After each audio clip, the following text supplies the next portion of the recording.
आप देख रहे हैं BHBC न्यूज। पाकिस्तान से सऊदी अरब इस कदर नाराज है कि उसे अब तुर्की के राष्ट्रपति रेसेप तैयब एर्दोगन और चीन के राष्ट्रपति शी जिनपिंग के साथ करीबी बढ़ाने पर मजबूर होना पड़ रहा है। वहीं देश के सैन्य प्रमुख कमर जावेद बाजवा सऊदी का गुस्सा शांत कराने के लिए सऊदी अरब के क्राउन प्रिंस मोहम्मद बिन सलमान को मनाने भी पहुंचे, लेकिन दोनों देशों के रिश्तों में आई तल्खी के कारण ऐसा न हो सका। सऊदी क्राउन प्रिंस ने दो टूक लहजे में पाक आर्मी चीफ से मिलने से इनकार कर दिया, जिसके कारण अब पाकिस्तान आर्थिक संकट के गंभीर दौर से गुजर रहा है और वह अब चीन की गिरफ्त में जाने लगा है। चीन ने ऐसा शिकंजा कसा है कि पाकिस्तान को कहीं से उम्मीद नहीं दिख रही है। चीन और पाकिस्तान दोनों का एजेंडा हमेशा भारत को परेशान करने का रहा है, लेकिन अब इनकी बोलती बंद हो चुकी है। अपने विवादित बयानों के कारण पाकिस्तान की दुनिया भर में बदनामी कराने वाले पाकिस्तान के विवादित विदेश मंत्री अब चीन के पास पहुंच गए।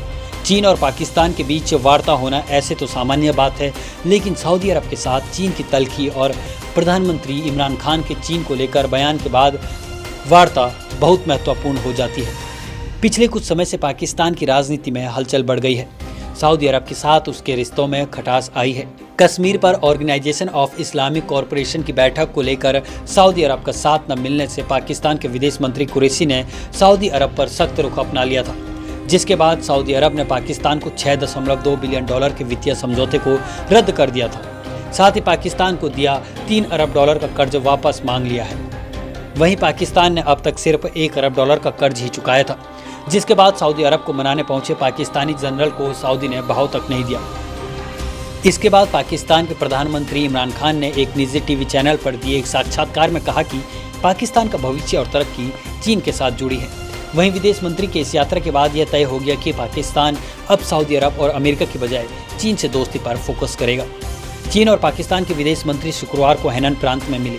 इस दौरान पाकिस्तान के विदेश मंत्री शाह महमूद कुरैशी और उनके चीनी समकक्ष वांग यी के बीच दोस्ती देखते ही बन रही थी। यहाँ तक कि बैठक के बाद जारी किए गए संयुक्त बयान में चीन ने पाकिस्तान को आयरन ब्रदर बताया है।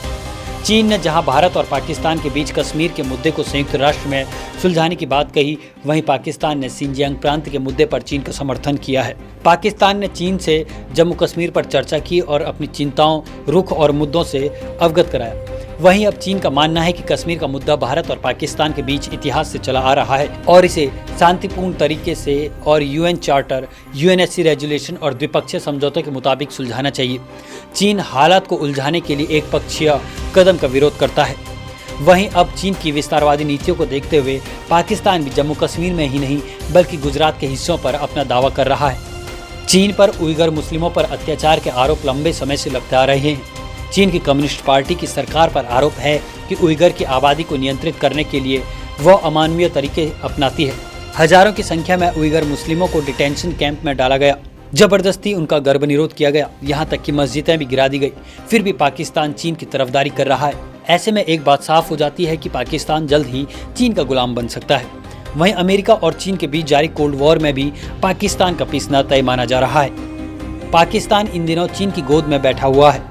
पाकिस्तान के स्टेट बैंक ने इस साल देश की आर्थिक विकास दर नेगेटिव स्थिति में जाने का अनुमान भी व्यक्त किया है।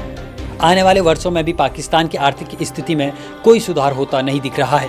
पाकिस्तानी प्रधानमंत्री इमरान खान ने कोरोना से बचाव के लिए भी वैश्विक समुदाय से पैसे देने की गुहार लगाई थी, लेकिन पाकिस्तान को किसी भी देश ने कर्ज नहीं दिया। इस समय अमेरिका और चीन अंदरूनी हालात को सही करने में उलझे हुए हैं। ऐसे समय में ये दोनों देश पाकिस्तान की मदद करने की स्थिति में नहीं है। आर्थिक रूप से नाकाम साबित हो चुके पाकिस्तान ने IMF से कर्ज देने की गुहार लगाई थी। हालांकि इस संस्था ने पाकिस्तान की मांग की आधी से भी कम रकम पाकिस्तान को दी। वर्तमान में पाकिस्तान के ऊपर अंतर्राष्ट्रीय कर्ज बहुत ज़्यादा हो गया है, जिससे अब पाकिस्तान की हालत और अर्थव्यवस्था खस्ता हो गई, जिससे पाकिस्तान के दिवालिया होने के आसार बढ़ गए हैं। आप देख रहे हैं BHBC न्यूज।